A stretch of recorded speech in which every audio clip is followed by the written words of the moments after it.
Hello, Paul Lennon here again with the 16th chapter of my book. Is it Thursday? Oh, sorry, there. And I'd like to call this uh, the pioneering work of Father Peter Cronin. Father Peter, as you know from this story, died on the 19th of September 1991. So even those who are suffering from the early stages of Alzheimer's can remember that date. And I don't want to be too facetious about that. But this is very, very interesting. Peter, as I have described him, is kind of like the antithesis to Father Maciel. Peter Cronin, rest in peace, was a very unassuming kind of a man. And maybe that's why I could admire him and strike up such a good friendship with him after leaving the Legion of Christ. So, why had a nice guy like Peter Cronin?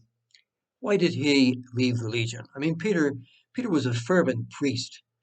Uh, at least I never knew about his uh, crisis of vocational crisis like I had. I was like staggering from one crisis to another ever since I stepped inside the Legion of Christ, like stumbling, I must say, you know, stumbling forward, unfortunately, perhaps. Well, why should a nice guy like Peter Cronin leave the Legion? We did not ask each other that very personal question, oh, but there were some common themes in our conversations over lunch at Kenwood Golf Club, where our friend had secured the cheap clergy membership. Each one of us, four musketeers, had his own personal experience with Maciel and the Legion, and his own idea of how to cope with that experience. We accepted each other fully and without reservations. Our friendship was honest and unconditional.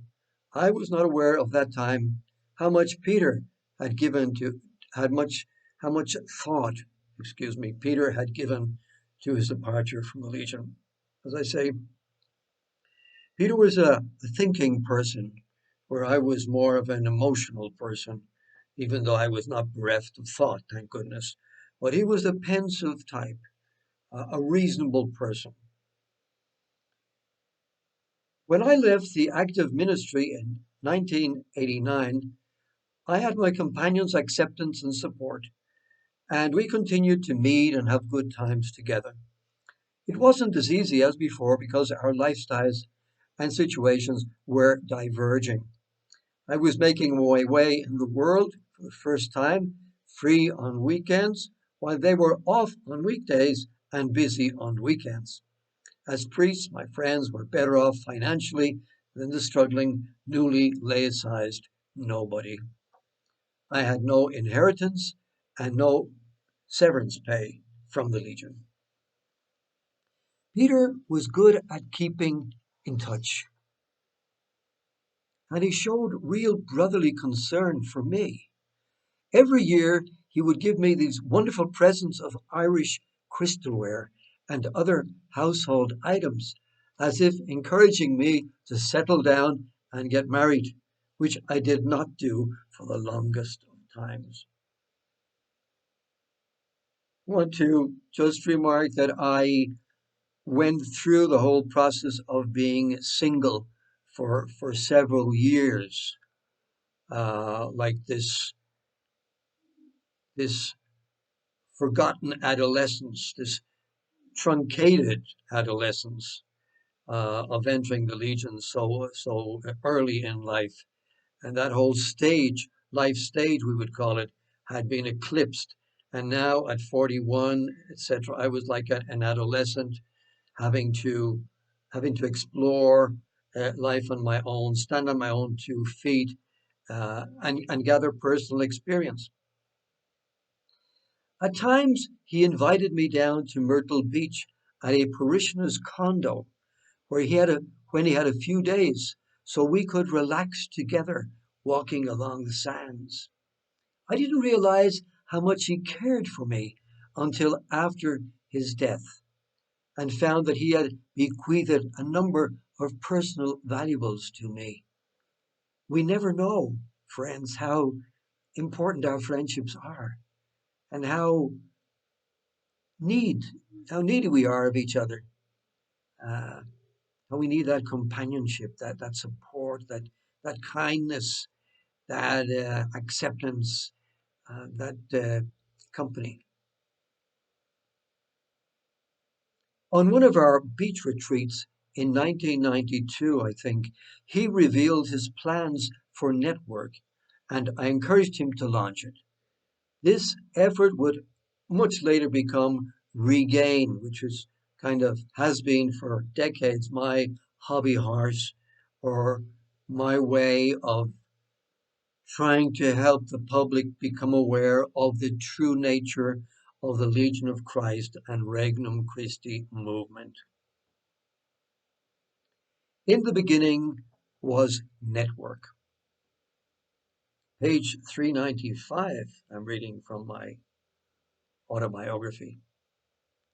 Peter, tenacious and organized, had put together a short list of about 20 former legionaries he knew, and he knew where to find. At that time, the Legion isolation system worked so well that members left in isolation, lived in isolation, and died isolated from those with whom they had lived at close quarters, if without friendship for many years. There was no web page, no discussion board, or directory. But Peter had his short list of Irish, American, Mexican, and Spanish former legionaries, and in late 1992 he sent out the first message. In it, he formulated for the first time in English a critique of the Legion as an organization and a help to our self discovery as former members. And I will talk about that, please God, in our next meeting. This is session 61, English version of my time before, during, and after the Legionaries of Christ, chapter 16b, we might say. Thank you very much, and be safe. Thoughts and prayers for those who may be suffering from COVID-19. Your families and friends, and all those people who are so concerned or afraid of the disease that is still spreading throughout the world. All in